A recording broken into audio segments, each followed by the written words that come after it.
اقرأ باسم ربك الذي خلق خلق الإنسان من علق اقرأ وربك الأكرم الذي علم بالقلم علم الإنسان ما لم يعلم पैगंबर সাথে সাথে পাঁচটা আয়াতে কারিমা তেলাওয়াত করে জিবরাইলকে শুনিয়ে দিলেন। এর মানে হইল পয়গম্বর কে ইকরা বলে এটাই বুঝাইতে চাইছেন, হে উম্মতি মুহাম্মাদি, তোমাদেরকে দুনিয়াতে আল্লাহ সৃষ্টি করার উদ্দেশ্য হইল প্রথমে তোমাদেরকে আল্লাহর কালাম শিখতে হবে, যেটা আল্লাহ সূরা রহমানের শুরুতে বলছেন, আর রহমান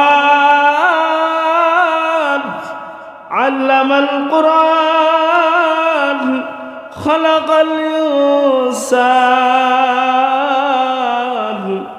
দয়াময় আল্লাহ শিক্ষা দিয়েছেন কোরআন, সৃষ্টি করেছেন মানুষ। অর্থাৎ আল্লাহ এই জায়গায় বলতেছেন আগে মানুষকে কোরআন শিক্ষা দিয়েছেন, এরপরে আল্লাহ বলেন আমি মানুষ সৃষ্টি করেছি।